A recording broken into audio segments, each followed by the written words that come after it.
Hey everyone, Psychotronic Squirt Gun coming at you with another comic book haul. I might cut down to one video a week.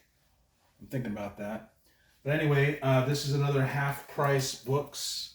There's one that's about like an hour and a half for me that every time I go, I just can't believe it.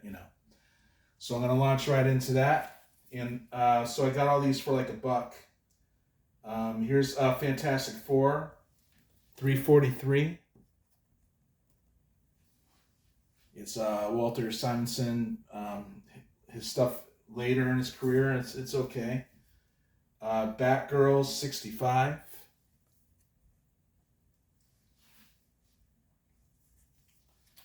Batman Confidential #2 from 2007. I like Andy Diggle, and I have some of those, so I'm just working on that run. Detective Comics, 656. Yep, I'm going to be reading a lot of Batman soon. I have like 3 or 4 short boxes of Batman, and I got to get to it, man. Detective Comics, 739. Pretty cool cover. Detective Comics, 994, which I already have. I have the nicer B cover, but they do these. I guess the countdown to 1,000 was a big deal when it came out, and people were collecting it, and I saw it for $1, so I'm like, sure, why not? 997, same thing. Okay, here's another one for $1. Batman 545 with some Kelly Jones art. I think that's a great cover. Yeah, anytime I see Detective or Batman or stuff I'm looking for, Batman related, for $1, I totally pick it up. Even though people are burnt out on Batman, I'm not. I actually didn't do that to myself like a lot of people did. But yeah, I just think Kelly Jones is really interesting. It's slightly creepy cartoon stuff, which I appreciate.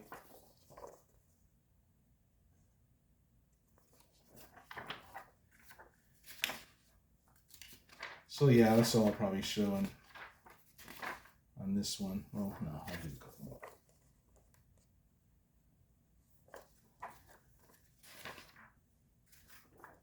I shouldn't show the whole thing. I'm going to go and edit some of this out. But yeah, love it. That's 545, and also 548, which is a Penguin issue.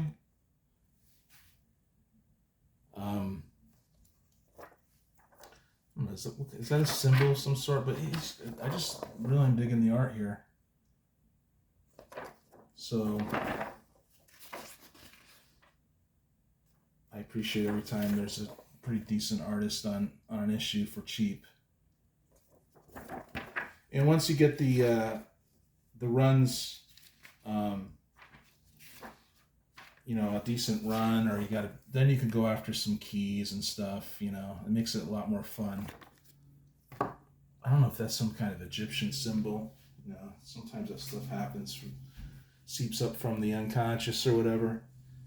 Okay, moving on to Classic X-Men #2, which is actually issue 94, but back in the late 80s, they decided to kind of upgrade the story, fill in some gaps, so I think they took some pages out of the original and added a new story or something, complementary story, and I love it, because I love comics from the 80s. It actually turned my brain on. And so I do this kind of stuff. This is Classic X-Men 2. So that's a reprint of 137. And this is a Classic X-Men reprint of 137. I just thought both covers are pretty cool. 95. And, that's the 25th anniversary thing. So I did pretty good here. I bought these for maybe $2 each on eBay, and they actually are pretty good. 96, Classic number 4. Classic X-Men number 6. Classic X-Men number 7. Classic X-Men number 8. Issue in reality number 100, which I love. And you know, you get the originals too, but you get the stories first. You got this one. And we all know that's 101. And it has some Dave Cockrum. That's Art Adams, you know. You guys know that. But we'll do some Dave Cockrum goodness. I think to the left is Art Adams still. Oh man. You see this for like a couple bucks, you pick it up. I mean, that's just so classic. And, you know, they always have cool, like, art on the back side, too. It doesn't necessarily connect, but then they give you the original most of the time. And at the end, they have a story that kind of fills in some blanks. So these classic X-Men, I didn't know that when I was a kid. I just figured they were just reprinting it. Because I was a collector that on my own, I didn't really hang out at the shops because I didn't want to be bullshitted. I know they had to do their jobs and make money, but sometimes they sell you something and they don't really see you, you know what I mean? Classic X-Men 11.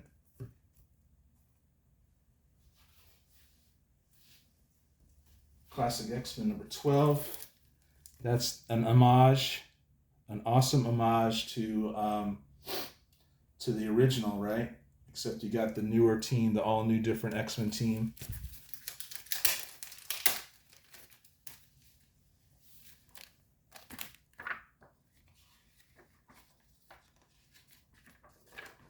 And you know, that's the original. So it's pretty cool. I love them. I love these classic X-Men. I put them in with my old Uncanny X-Men. I just put them all together. And sometimes the classic X-Men from, especially the 70s comics don't always read well. I'll just let you guys know that. 60s normally does sometimes. 80s are right on, dude. Anyway, classic X-Men number 14. And that's all eBay stuff. And we'll go back to half price. I got Daredevil 54, which is unusual and weird, but I picked it up for the cover, you know. And come to find out, it's really awesome. Not action artwork, but, you know, for $1, you get some pretty decent stuff from David Mack. It was more impressionist, but look at that. And you get that. I mean, for $1, that is worth it, even though it has like weird like leaves and stuff around it. It's not, you know, it's a fight between him and Echo, but you know, which is kind of it's kind of cool. Or Maya, rather. Yeah, that's her name, right? So I find it interesting, you know, but then they start babbling a little more, you know, and there's a lot of repeats. So I think people felt ripped off. But you got that first, you know, stuff. So it's definitely worth it. It's a Wolverine book as far as I'm concerned. And I love Daredevil anyway. I plan on collecting the Bendis stuff that was right probably before this David Mack. Okay, so we're still at half price.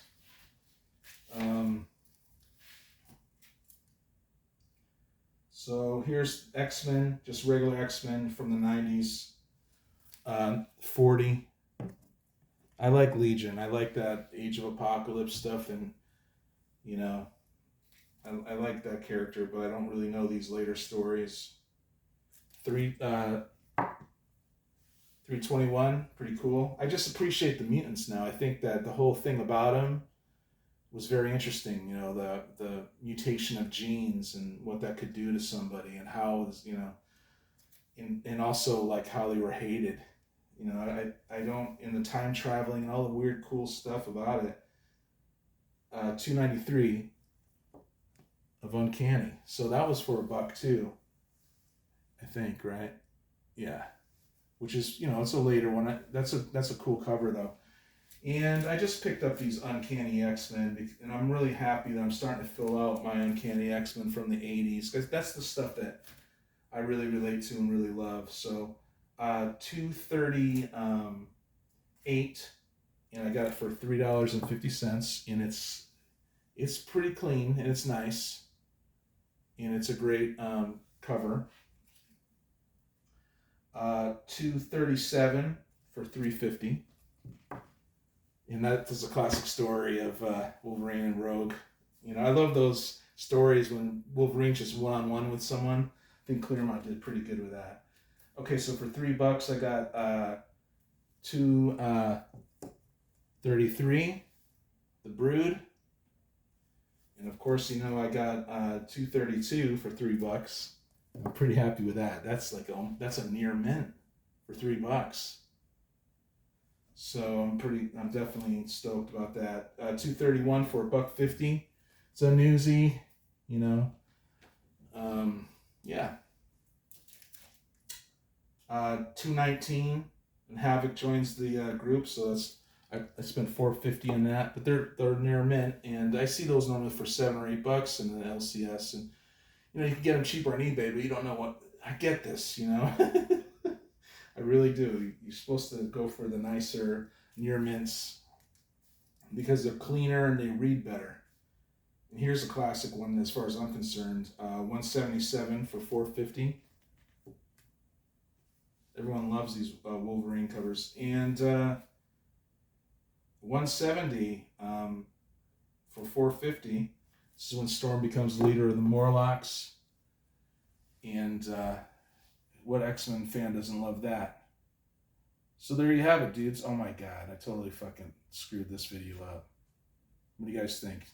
I'm going to keep it anyway. So yeah, shout out to @BigNothing, I guess. He goes by Nothing, and I really enjoy his channel. You know, he's just a guy showing it, the comics he buys weekly. And I'm going to probably do that too, just do the weekly thing. Maybe this week I'll put up 2 and then do the weekly thing. I just relate to the channels who've been doing that, and I like who I'm interacting with now. But dude's an artist, and he's like, yeah, man, because I told everybody, you know, I'm looking for some profile sketches to be done. And, you know, I have this from, like, you know, years of, like, creating, you know, songs from different characters' perspectives, you know, and sometimes you know, they're on this side in case I need to update it, because I normally do, you know. I haven't even gotten to this stuff. Well, I got to this one because this is like a companion one, you know. But yeah, I'm a David Lynch fan, and he says to create your own world, and I'm thinking, well, in this technological world we live in, why not do it? You know, so I've been working on this for years, and what I need is a profile. I need some character profiles sketched out by an artist. Shout out to Green Hulkster. He's the very first guy who even took interest in this, and I really appreciate you, man. And he sent me a photo of Daisy Ashcroft, one of the characters that he was going to sketch from, and I almost would, you know, not to sound like a wuss, but I was almost in tears over that one. And yeah, he's definitely an awesome artist too. As far as like the darker stuff, he does these really fast sketches, and they're pretty good. You know, like the strange, you know, tormented faces and stuff like that. So I might have some antagonists for dude to draw if he wants to. Anyway, guys, that's the haul. I'm gonna drop another one, I think, and then do the once a week thing, because I get it, and then just show the stuff I'm buying. And once in a while, you know, profile some stuff out of the collection. Thank you very much for watching, and I'll talk to you guys later, or I'll type to you guys later.